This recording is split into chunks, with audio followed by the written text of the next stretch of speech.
Alors, je refais la vidéo parce que la précédente n'a pas été bonne.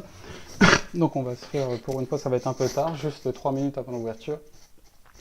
Donc le sujet va être très simple et je vais faire assez rapide. Comment dire, la semaine passée a été vraiment correcte et pas très complexe à détecter, dans le sens où nous avions un biais baissier de prix sur l'euro comme sur la livre. Et donc on avait une tendance, on va dire, basique post, on va dire, ce triangle-là, enfin en tout cas enfin, en tout cas ce momentum-là. Donc j'avais pris ça à la baisse. Lundi, on vient casser ça. Et sur l'euro et sur la livre, on a continué à ranger, enfin en tout cas on a continué dans la fourchette d'Andrews, mais on n'a pas cassé le chiffre rond, quoi. Donc personnellement j'avais attendu un petit peu mardi pour savoir ce qui se passe. Mardi on a venu tester les 1,39 mais sans rien faire de spécial, mais on avait quand même poussé à la hausse.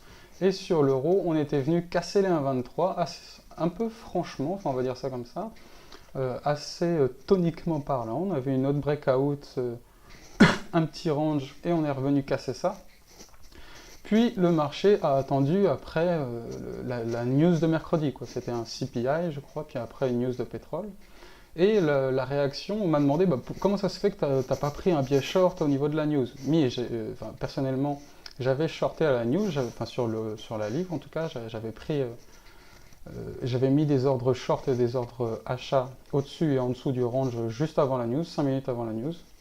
Et du coup, ça m'a permis de prendre à la baisse. Mais pourquoi je n'ai pas continué à penser baisse et continué à shorter et surtout pris mes profits, c'est parce qu'on avait clôturé en M30, en M15 sur l'euro par exemple, juste au-dessus des 1,23. On s'était fait une mèche en dessous, mais juste au-dessus des 1,23.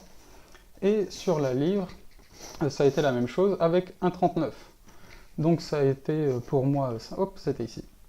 Donc on avait eu notre petit range, la news tombe, on s'est fait un petit coup, on a essayé de reprendre la fourchette d'Andrews, mais on a clôturé juste au-dessus de la fourchette d'Andrews. Et surprise, on va dire ça comme ça, on s'y attendait pas beaucoup. La news sur le pétrole a fait un fort effet, on a repris les 1,39 et nous a poussé sur 1,40 pour la livre. Et sur l'euro, ça a été le fait de tenir un 23, d'aller voir un 24 et de le casser, quoi. Et puis de le casser assez franchement.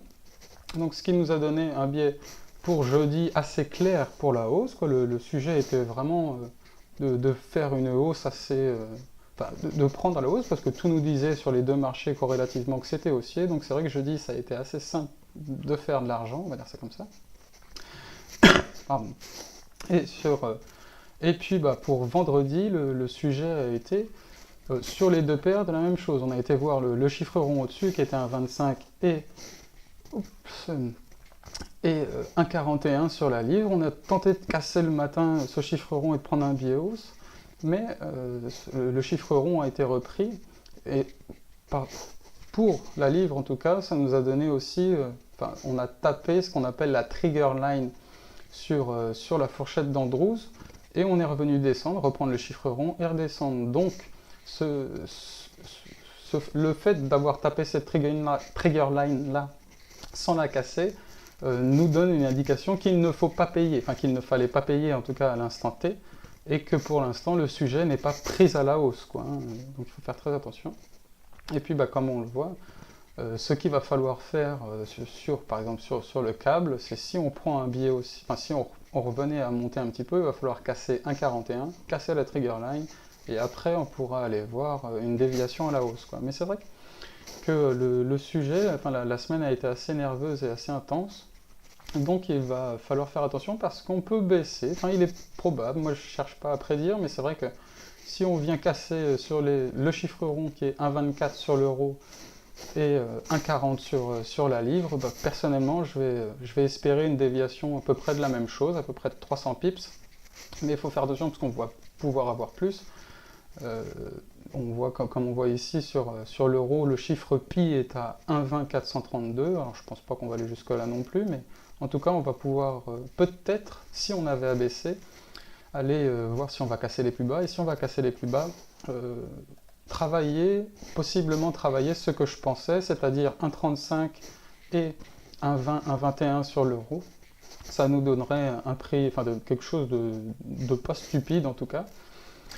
Donc à faire attention, quoi, ne pas, encore une fois, comme les semaines précédentes, comme on le voit précédemment, si le marché baisse et vient casser les chiffres ronds, on n'essaye pas de payer pour voir si ça va remonter ou je ne sais quoi.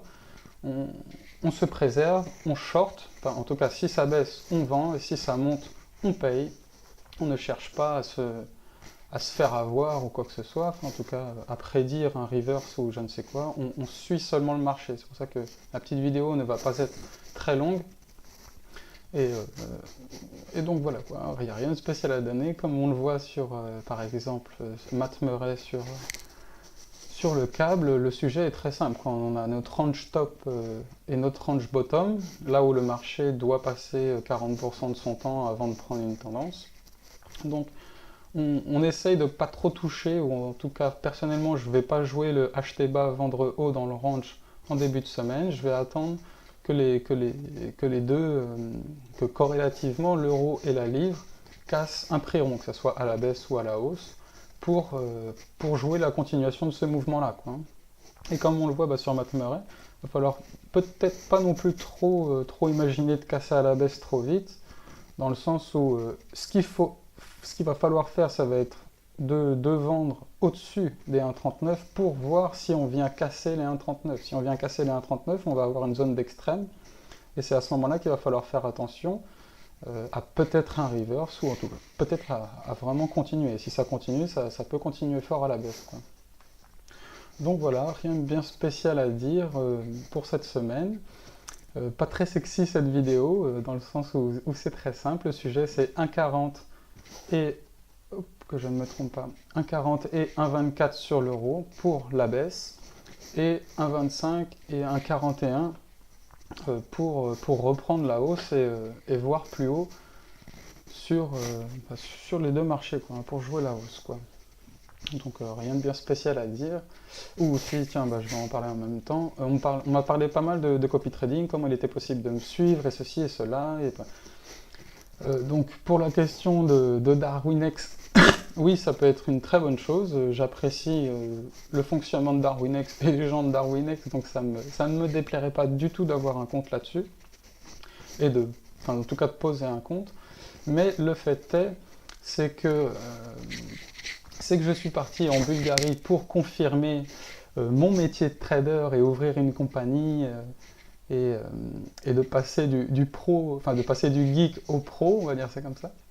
Donc pour moi, il est plus simple de vous répondre oui, je peux gérer votre argent, ou en tout cas vous pouvez, je peux trader pour vous, mais dans le cadre de mon entreprise, quoi. Donc c'est-à-dire un investissement si possible, et c'est ce que je cherche, sur 3 ans, alors après renouvelable ou non, mais avec on va dire une espérance de gain moyen de 20%.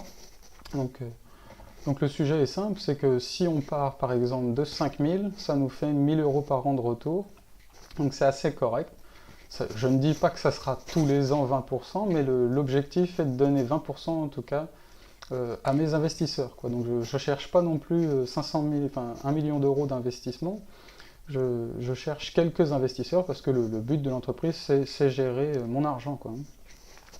Donc voilà, et puis je dis 5 000 euros pour l'exemple, mais c'est aussi à partir de là que je pourrais commencer à répondre oui, en tout cas aux gens que je connais pas, ma famille bien sûr, ou mes amis proches, je vais accepter de gérer leurs sous, mais le sujet quand même c'est que Sébastien accepte facilement de gérer votre argent si ça part pour 5 000 euros sur 3 ans, quoi, parce que c'est ça qui m'arrange et c'est ça que je cherche à faire, quoi, à côté de mon trading personnel, quoi, parce que tenir des performances en copy trading sur plusieurs années, de plus de 200 ou 300 ou 500%, c'est pas facile, quoi, et moi le premier, je ne suis pas sûr de le faire.